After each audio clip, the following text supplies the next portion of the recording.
I'm Peter Roskam, Chairman of the Board of the National Endowment for Democracy, or NED. We're a congressionally funded, bipartisan private foundation dedicated to advancing freedom around the world. For over 40 years, we've worked to support those on the front lines of the struggle for freedom, which is a reflection of deeply held American values and interests. But since January, the endowment has not been able to access funds which Congress directed to NED to support democracy around the world, and we've received no notification or explanation. So after an extraordinary board meeting, we voted to pursue legal recourse, and we filed a complaint today. We made this decision reluctantly after careful consideration of all the possible alternatives and after having pursued all other possible remedies. The issue is straightforward.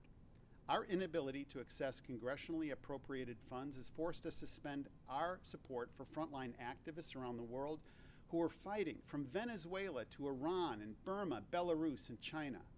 We've also been forced to suspend support for NED's 4 core institutes: the International Republican Institute, the National Democratic Institute, the Solidarity Center, and the Center for International Private Enterprise.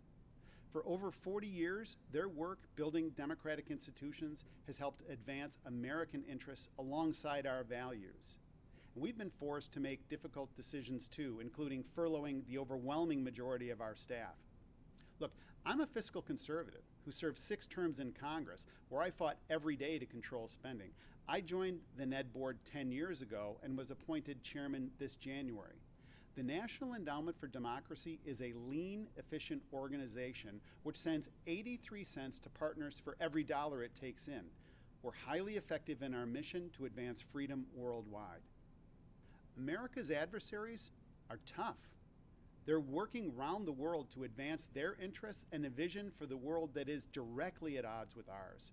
We work to advance democracy, understanding that it's the best way to protect freedom and fundamental rights while also serving our interests. And after all, democracies are more stable, less likely to harbor terrorism, more reliable trade partners, and less likely to go to war.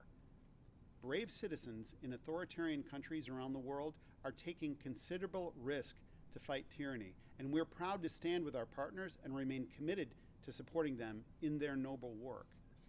We hope that our legal action will secure the release of our funds so that we can quickly resume our efforts to advance freedom around the world as our bipartisan, congressionally mandated mission calls for. Thank you.